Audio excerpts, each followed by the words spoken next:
Hello, this is Rick again, your bike fitness coach. We're back for part two, baselines. So let's go through as this is the first starting of the testing. Testing tools used. I used the KMC sprocket checker. Again, all these tools are available on Amazon. So what the sprocket checker does is it checks when and if and when your cassette gears are worn out. Really good tool. Takes a little bit of practice to get used to how this works. Give it a try. And it was invaluable on this test because I had to know when the drivetrain was worn out as well. Also used a Park CC 3.2 as a go, no-go. Shimano gave me a TL CN42 and they said, we're not going to accept any data from you unless you use this tool as well in conjunction with your CC2 chain checker. As a minimum, I recommend everybody get a CC2 or a CC 3.2 or a TLCN42. Get something that you can check your chains with.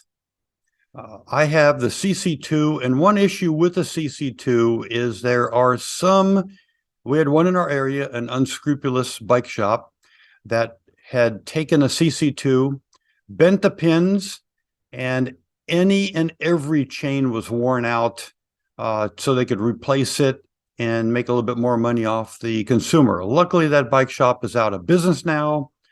Good thing. Very unscrupulous doing that. None of the shops around here are doing that illegal or immoral, I should say, practice anymore. For the test, I do have a metric dial caliper, and I did measure between the pins and sent this information back to Park, and they verified and validated that my chain checker was correct and in spec. So that was the first thing you want to do. You want to set a baseline. Are your testing tools in spec compared to the manufacturer? So indication, if you want to know what the pins measure, at 0 on the indicator, it's 119.6 millimeters. At 25, there's a 50, a 75, and a 100. There are the millimeters that is between the pins. The other baseline I used is a top tier, high quality oil-based lube. We used, or I used ProLink in this case. And here are 3 random chains pulled out and used until they were worn. About every 200 miles, I lubed the chain. So as you see, 200, 400, 600, 800,000. I also measured the chains with the Park CC2, and there are what was left of the chain. I noticed that the Taya Deca 101 was the longest lasting, but the chain didn't stretch, but basically the links wore out faster. So you could say that the rollers or the pins were of a harder metal after heat treating than the plates. The plates were worn out between shifting on the sprockets. The sprockets on the cassette wore the plates out, causing it to shift poorly at the end of the test. Taya chain, I got 2,800 miles. The Dura-Ace, 2,800 miles. And Ultegra chain, about 2,600 miles. Maybe that's a little bit to do with, I did have a full-size 5339 when I tested the Shimano and the Dura-Ace and the Taya chain, but I had a 5034 running on the Ultegra chain. So it might have been the fact that it's just running through the drivetrain faster. That's why it wore out sooner. When I got each of the chains completely worn, I moved the CC2 between each pin. So I think it's a pretty thorough test. This is what each pin looks like for each of the 3 chains.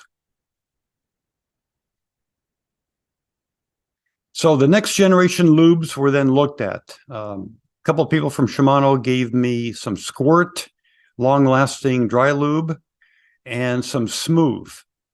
So not knowing the difference between them, we started using them. So here's the bottles of Smooth. I also received several bottles of Go. We'll get into that in a little bit. In Squirt, and I got a Wind original wax on. I didn't really get a chance to test that, but I did test the first 3 in line. Reason is we kind of ran out of time. These chain lubes do last quite a bit longer than the oil-based lubes. We'll get into this in a minute. As referenced in video 1, I did not use paraffin, and I don't use paraffin. The original, where I saw this, I saw a Friction Facts / Velo News testing article. A lot of the older guys in the industry will remember this article where they had a machine that had the chain riding in one position with a constant load. Well, if you know, there's 2 issues with that. Number 1 is that nobody rides a bicycle with a constant load. You're constantly accelerating and decelerating, and that's where you're putting more of the wear on the pins. By putting that hard pressure, a lot of watts through initially or instantaneously is where the pins get their most wear out of. The other issue is chain flexion or chain deflection. If you're cross-chained, that chain is moved like this. And if you are using paraffin, it's just going to shear away and you're going to be left with a dry chain. So I did test the paraffin.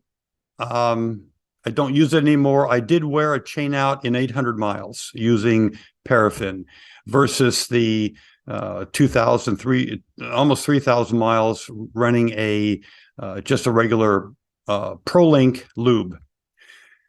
So some of these, this paraffin that Friction Facts had several additives in it. It was rumored that one of them was PTFE, which is also known as Teflon, brand name by DuPont. A DuPont engineer once told me there's good news about PTFE or Teflon, and there's bad news. The good news is nothing sticks to PTFE. The bad news is PTFE sticks to nothing. If you think about it, if you need a medium or a carrier that can be stuck to the material you want lubricated. So if you put PTFE dry powder in between the links of a chain, it just comes off. It just blows right out. It doesn't stick to it. It's just going to come right off the first couple pedal strokes. If you use PTFE in a paraffin based, where you melt the paraffin, you put the chain in, jiggle it around a little bit, get all the air bubbles out, get the paraffin in, you take it out, you dry it, you put it on the bike. The first time you shift it, like you see on the right, that you shed and shear the paraffin away, it's gone. So the PTFE is gone as well.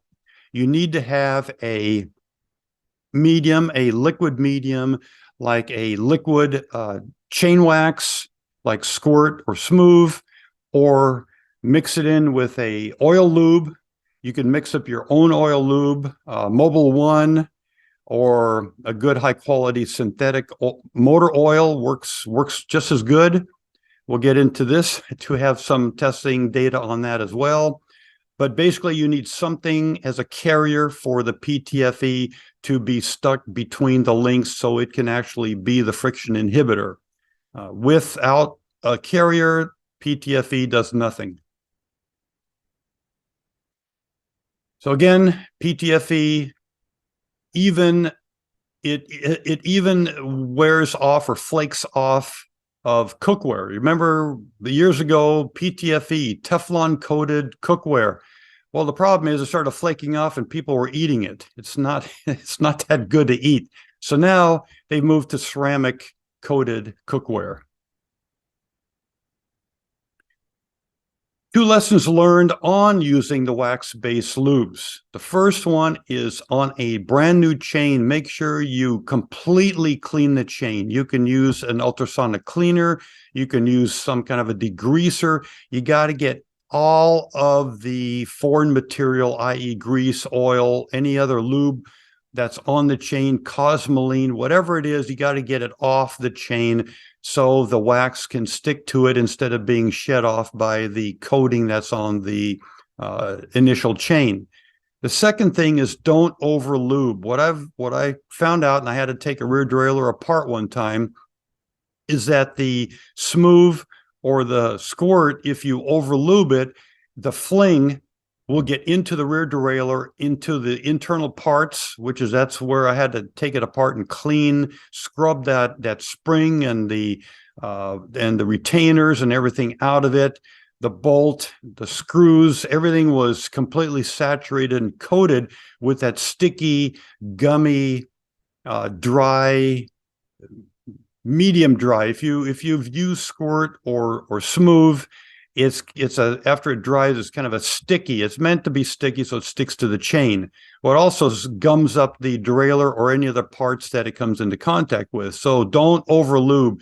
Just lube it very lightly when you re-lube it. The first time you can lube it a little more heavy, wipe it down the next morning before you go riding the first time. And then from there on, every couple 100 miles, very light lube on there, and try to get it between the links, not just saturate it. Okay, with that, that's going to end video 2, and stay in touch for part 3, which are the results of all of this preparatory work that we discussed so far. We'll see you in the next video.